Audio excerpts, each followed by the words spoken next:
नमस्कार दोस्तों, कैसे हो आप सब। उम्मीद करता हूँ आप सब ठीक होंगे। अगर चैनल पर नए हैं तो चैनल को सब्सक्राइब और वीडियो को शेयर करना ना भूलें। आज की कहानी का शीर्षक है कब्रिस्तान का सोना। तो चलिए कहानी की शुरुआत करते हैं। सालों बाद एक चोरी के इल्जाम में हुई सजा काट के मान सिंह अपने गांव शैतानपुरा में लौटा था। गांव में आते ही आदत अनुसार वह सबसे पहले जुआ खाने में पहुंचा और शाम तक सारे पैसे जुए में उड़ा दिए। पैसे खत्म होने के बाद मारपीट करने की वजह से उसको जुआ खाने से बाहर निकाल दिया गया। फिर मानसिंह कुछ देर के लिए बाजू वाले चबूतरे पर जाकर लेट गया। कुछ देर के लिए उसकी आंख लगी ही थी कि उसे अजीब सी आवाजें सुनाई दी। मानसिंह की नींद टूटने से वह थोड़ा गुस्से में था। उसने उठ के देखा तो वहां चबूतरे पर एक बूढ़ा आदमी अकेला बैठा था, जिसके दाहिने हाथ में 3 उंगलियां नहीं थी और वह बार बार एक सिक्का हवा में उछाल रहा था और बाजू में देख के किसी से पूछता चित या पट, और खुद जीतने पर उछल उछल कर ताली बजा रहा था और हारने पर रोने लगता। पर चबूतरे पर तो वह अकेला ही बैठा था, तो वह बात किससे कर रहा था। मानसिंह ने यह सोचा कि ये कोई पागल है। तभी उसकी नज़र उस सिक्के पर पड़ी जो वह बार बार उछाल रहा था। वह था खरा शुद्ध सोना। सिक्का दिखते ही मानसिंह उसके पास जाकर बैठा और वह सिक्का उसे छीनने की कोशिश करने लगा, पर छीन नहीं पाया। वह बूढ़ा आदमी उससे दूर जाकर खड़ा हो गया और बच्चे की तोतरी आवाज में बोला, मैं अपना सोना किसी को नहीं दूंगा। अगर तुम्हें सोना चाहिए तो कब्रिस्तान से जाकर निकाल लो, वहां बहुत सारा सोना है। मानसिंह को कुछ समझ नहीं आया। वह उससे सोना छीनता रहा। इससे पहले ही उस पागल ने हवा में ही किसी के कंधे पर हाथ रखा और कहा, चलो हम कहीं और जाके खेलते हैं, और भागते हुए गांव में चला गया। मानसिंह को पक्का यकीन हुआ कि वह बूढ़ा 100% पागल है, पर उसकी नज़र में वह खरे सोने का सिक्का भर गया था। उसके बाद वह घर पर लौटा, पर अभी भी उसके दिमाग में उस पागल बूढ़े की कही गई बात घूम रही थी।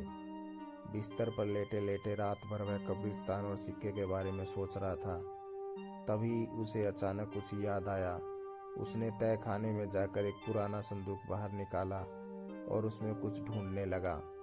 उसे वैसा ही एक सोने का पुराना सिक्का मिला जैसा उस पागल के हाथ में था। फिर उसे उसके दादाजी की कही बात याद आई। कई सदियों पहले गांव में जब लोग मरते थे, तब उनके मुंह में सोने का सिक्का या सोने की कोई वस्तु रख के उन्हें जंगल वाले पुराने कब्रिस्तान में दफनाया जाता था। पर धीरे धीरे वह प्रथा बंद हो गई है और भूत प्रेतों के खौफ से सारे लोग जंगल छोड़कर यहाँ आकर बस गए। बाद में वह पुराना कब्रिस्तान कुछ अघोरी तांत्रिकों ने तंत्र मंत्र की शक्तियों से हमेशा के लिए बंद करवा दिया। फिर उसके बाद से उस कब्रिस्तान की भयानक प्रेतात्माओं के डर से वहां कोई कदम नहीं रखता। इतना सब कुछ समझने के बाद मानसिंह के मन में एक शैतानी ख्याल ने जन्म लिया, उस कब्रिस्तान में से सोना निकालने का ख्याल।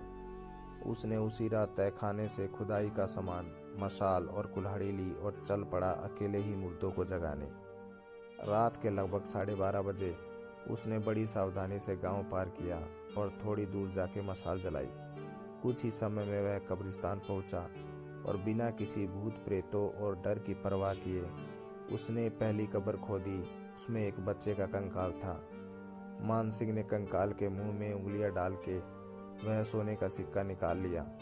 उसी वक्त उसमें वहां हवा तेज चलने लगी और ठंड महसूस होने लगी। कहते हैं ना, अगर आसपास कोई भूत प्रेत का साया हो तो अचानक ही गजब की ठंड महसूस होने लगती है।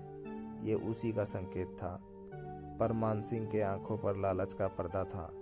सोने के अलावा वह किसी और चीज के बारे में नहीं सोच पा रहा था। फिर उसने और एक कब्र को खोद के कंकाल के मुंह से सिक्का निकाल लिया। मानसिंह ने दोनों कब्रों को पहले जैसा मिट्टी से ढक दिया और उन पर एक खास निशान बनाया ताकि अगली बार उसे पहचान सके।